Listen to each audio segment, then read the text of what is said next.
d'avoir avec nous, il s'est déplacé de Matane, Jean-Pierre Boutin. Dans le fond, c'est un copropriétaire et un brasseur de La Fabrique. Vous en avez peut-être entendu parler. Ils font de la bière et ont en plus un pub à Matane qui se nomme La Fabrique. Alors, merci beaucoup de t'avoir déplacé. Ça fait plaisir, ça fait plaisir.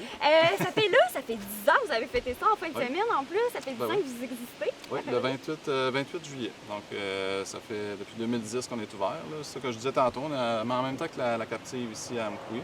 Fait qu'une bonne dizaine d'années. Là, ça a passé passablement vite, mais en tout cas, on est bien content d'être rendu où on est aujourd'hui. Oui, puis au Québec, j'ai l'impression que là, ça marche vraiment beaucoup, les bières de microbrasserie. Bien, c'est sûr que c'est la vague est un petit peu plus intense là, que c'était quand nous autres, on a commencé. Là. Il y a eu beaucoup de microbrasseries qui se sont ouvertes aussi.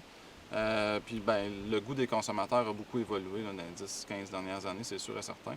Il y a beaucoup plus de bières de micro qui se vendent. On le voit aussi dans l'évolution des ventes. Là. Mettons, le pourcentage sur le pourcentage global de bières vendues des microbrasseries est en augmentation systématiquement. Pour nous autres, bien, c'est sûr que c'est très positif. Là. Ça nous permet de nous éclater en faisant des nouveaux produits et en essayant plein de choses. Oui. Ça fait 10 ans que vous brassez de la bière, mais est-ce que ça fait 10 ans aussi que le restaurant, le pub existe? Oui, bien, on a commencé en fait avec le pub. OK. Qui est la coopérative en même temps. Donc, c'est le pub, on a restauration, on a la bière, puis on fait des spectacles aussi une fois de temps en temps. Là, c'est sûr que dans la dernière année, il y en a un petit peu moins qu'avant, mais là, c'est ça, on va essayer de remettre ça en branle l'année prochaine. Mais bon, disons qu'après ça, après une couple d'années, on s'est dit, on pourrait peut-être faire nos bières en bouteille. Fait qu'on a démarré une usine d'embouteillage qui se trouve être voisine du pub.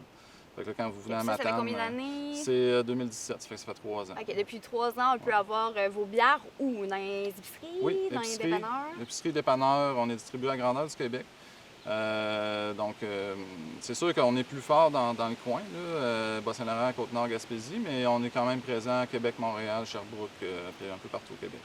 Oui, puis qu'est-ce qui est fun, là, vous m'avez amené ça, il y a une carte de la route des bières de l'Est du Québec, puis c'est ça, on en a plein, nous, à Amkoui, on a la captive, donc on peut faire un peu le chemin, le tour de la Gaspésie, aussi pour partir finalement le Bas-Saint-Laurent au complet. Là, Oui, certain. Dans le fond, la route des bières de l'Est du Québec, avec la carte que tu tiens en main, là, je pense qu'on est rendu à 16, si je ne me trompe pas, de brasseries, alors qu'au départ, on était peut-être bien 5-6, je ne me rappelle plus, mais ça remonte aussi à 2010. Oui. Puis, c'est ça, quelqu'un qui fait déjà le tour de la Gaspésie ou même du monde qui se dit tiens, ça serait le fun d'aller faire un petit voyage.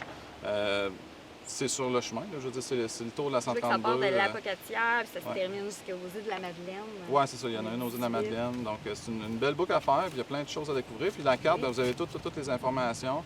Ceux-là qui ont des bières en bouteille, ceux-là qui font de la restauration, les heures d'ouverture, ainsi de suite. C'est disponible sur Internet aussi, sur Facebook. Oui, les spectacles aussi. En plus, comme tu dis. Moi, j'ai été manger chez vous la semaine passée. J'ai vraiment aimé mon expérience. Puis c'est ça, c'est vraiment un peu le même principe que la captive. Donc, si vous voulez aller un peu ailleurs et vivre un peu le même genre d'expérience. C'est à ton goût ce que tu as mangé? Oui, j'ai vraiment aimé ça. J'ai mangé le burger végé. Ah, l'atomique? Oui, en plein ça. Oui, j'ai vraiment aimé ça. Puis, j'ai pris cette bière-là. OK. La blanche, nos classiques aussi. Mais là, c'est ça. Avec le COVID-19, j'ai remarqué, moi, j'ai attendu un peu dans la file d'attente. Ça marche, là. Oui, bien, c'est sûr que là, il y a beaucoup de monde aussi cette année. Il y a plus de touristes que les autres années. Là. Je ne sais pas combien de pourcents, mais ça paraît vraiment. Là, les gens ils ont décidé de venir en Gaspésie, encourager le commerce local. Puis, comme on a moins de place à l'intérieur à cause des règles, forcément, c'est sûr que des fois, il y a un petit temps d'attente. Mais les gens sont au rendez-vous, j'ai vraiment remarqué. Là. Oui, donc, est-ce que vous avez réduit vos heures par rapport au COVID-19? Oui, avant ça, on étirait là, plus tard. Là. Maintenant, on ferme à 11 h le soir. OK. Mais pour le reste, là, ça reste similaire à ce que c'était. On est ouvert 7 jours sur 7. Puis, vous avez 25 lignes, je pense. OK. Puis, ça vient tout de... pas tout le temps. C'est-à-dire que dépendant de comment ça se passe, tout ça, on essaye d'avoir le plus possible de nos bières. Mais des fois, ça peut arriver qu'on a 2, 3, 4, 5, 6, 7 lignes invitées. Là. Puis souvent, on essaie d'avoir des brasseries des alentours. Des fois, on a Cap-Gaspé, des fois Tête d'Allumette, Pied de Caribou. On va chercher d'autres microbrasseries, des bières spéciales, tout ça. Les encourager aussi. Donc, vous avez des bières de base, comme qui reviennent souvent, que vous avez en bouteille. Puis que vous avez aussi, qu'on peut avoir au pub aussi. Mais là, vous me disiez que vous avez un peu la liberté de vous amuser.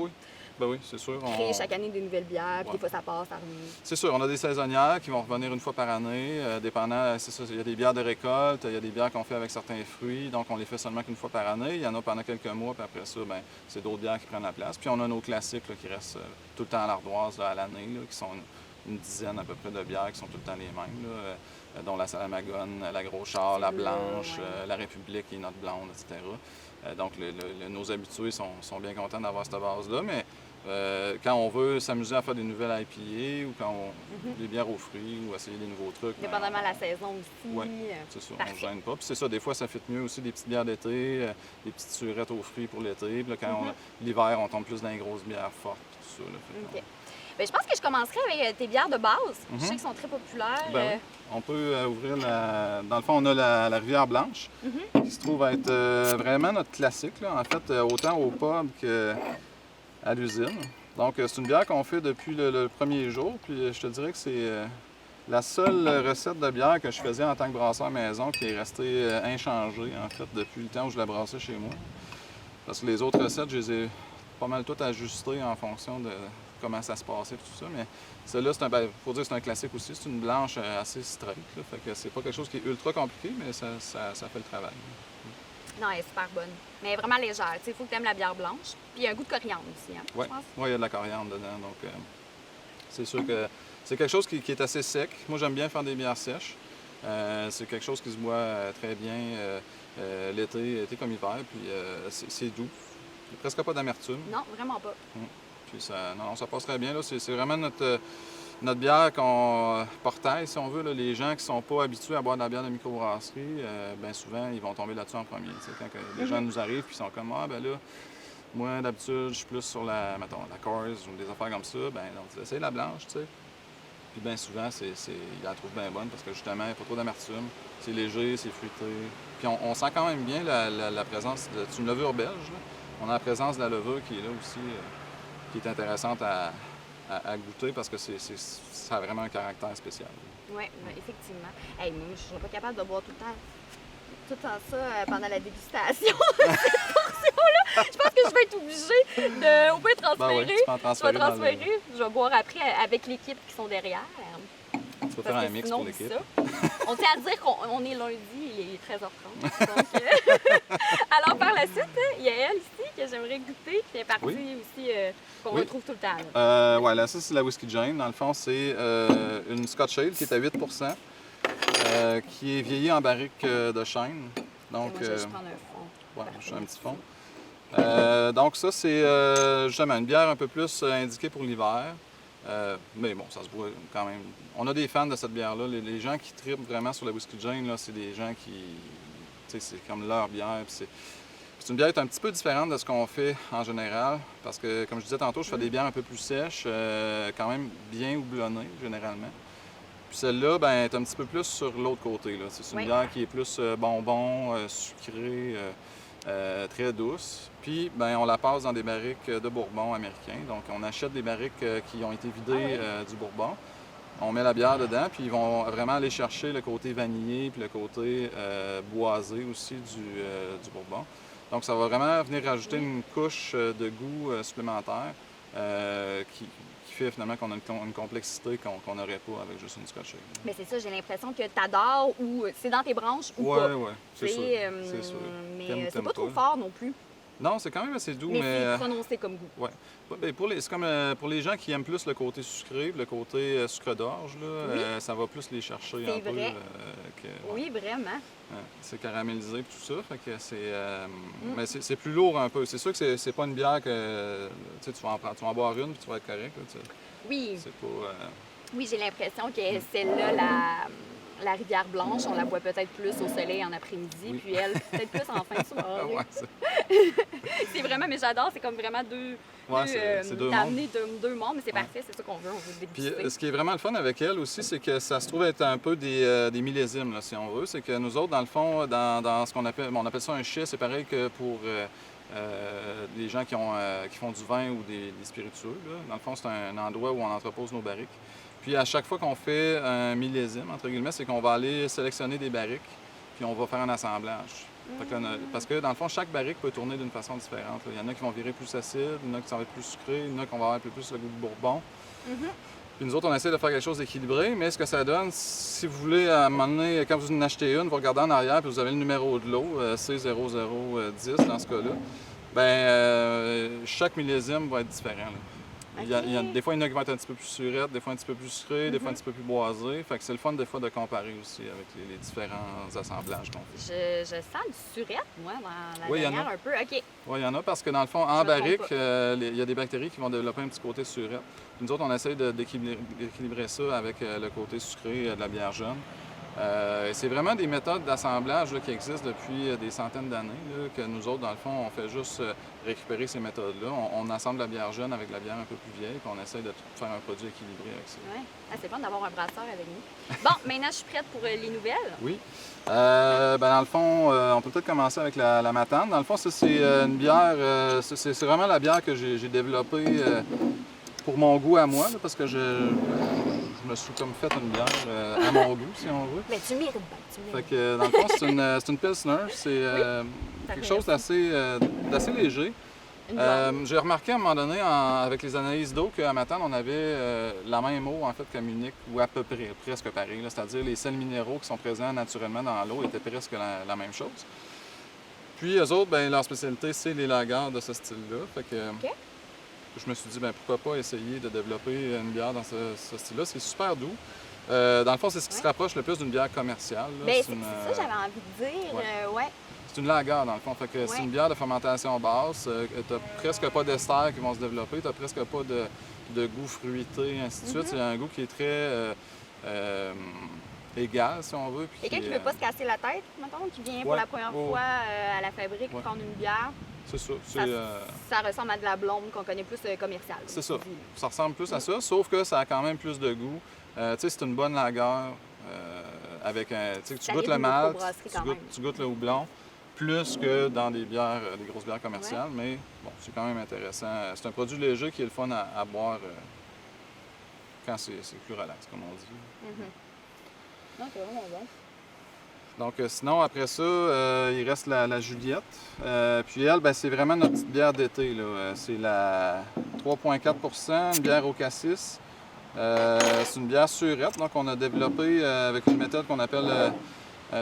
c'est du surissement, finalement, dans notre cuve d'ébullition. Donc, ce qu'on fait, c'est qu'on met une culture lactique là-dedans, puis là, les bactéries vont développer de l'acide, finalement, puis ça va aller chercher le côté surette. OK. Puis en plus, on rajoute du cassis dedans, une bonne quantité, autour de 40 kg de cassis qu'on prend à la vallée de la Framboise, qui n'est pas très loin d'ici. Puis, d'ailleurs, on va peut-être même aller en chercher tantôt en revenant à Matane. On les a reçus, eux autres aussi, comme produit local. On fait on fait des liens. Ben oui, mais on essaye de s'encourager les c'est entreprises important. locales en plus. Là. Avec Fait le COVID-19, on dirait qu'on essaye encore plus, mais on est encore plus conscientisé par rapport à ça. Puis je me rends vraiment compte, j'ai vu tout l'été, j'ai vraiment passé un super de bel été. Chaque semaine, je rencontrais un produit local. Puis tout le monde se connaît, même si c'est pas au niveau dans le domaine de l'alcool. Tout le monde se connaît et s'entraide. Donc, ben oui, c'est super. C'est vraiment plaisant à voir. On a, justement, on en fait un autre à l'érable on avait pris une fois du sirop d'érable, justement, de Macamane en Gaspésie. On essaye vraiment d'encourager le commerce local. Oui. Donc, c'est ça. Là, on voit très bien le cassis par la couleur. Ça, c'est super léger, super frais, bière de terrasse. Que j'ai envie de dire, on pense que ça va être sucré, mais non. Non, c'est pas pas du tout. sucré. Non, c'est vraiment fruité. surette. Fruité, surette, fruité. super On sec, goûte les fruits. super léger. Puis c'est parfait pour les journées comme on a de ce temps-là, les grosses journées de soleil et tout ça. Ça marche à fond là, au pommes. On ne fournit pas d'en faire. On n'est pas capable en fait d'en faire assez pour la demande. Donc c'est très estival. Oui. Mettons, on peut dire que présentement c'est la plus estivale avec elle qui. Oui, c'est vraiment les. C'est ça ça que été j'ai. créée cet été.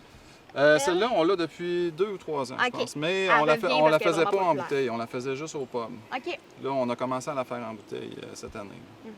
Fait que, non, c'est ça, parce que les gens souvent ils nous le demandent, bon, est-ce que vous la faites en bouteille, celle-là? on voudrait, mais on peut pas toutes les faire parce qu'on a tellement de recettes qu'on a faites au pub qu'à un moment donné, il faut faire des choix. Puis on peut pas non plus avoir une gamme de bouteilles de 25 Oui. bières. Bien, c'est ça, c'est important de le dire. Si vous voulez, comme tout goûter, en général, vos bières, là, vous avez 25 lignes de fût à peu près que plus ou moins que vous avez vos bières, mais c'est ça, en bouteille, vous les faites pas toutes. Non, c'est ça. Donc, il faut que vous vous déplacez à la fabrique. Ben oui, pas le choix. Il faut venir à Matane pour... il faut aller à Matane pour toutes les goûter. Bien, merci beaucoup. Je vais te laisser... Maintenant, c'est moi qui vais parler. Je vais te laisser déguster la bière qui t'est servie. Alors, Jean-Pierre Boutin, brasseur et copropriétaire de la fabrique à Matane, je vous invite à y aller. Moi, j'ai été. C'est super plaisant comme endroit. Puis, ça permet aussi de sortir un peu de la vallée de la Matapédia. Puis aussi, si jamais vous voulez, il y a la carte de la route des bières de l'Est du Québec qui est vraiment intéressant. Donc, si vous voulez vous faire un petit itinéraire puis suivre les microbrasseries dans l'Est du Québec. Bien, merci beaucoup de t'avoir déplacé. Ça fait plaisir. Puis, moi, c'est sûr qu'on va continuer à boire un peu de tes bières avec l'équipe parce qu'on en a ouvert plusieurs. Parfait. Merci beaucoup. Pas de problème, merci.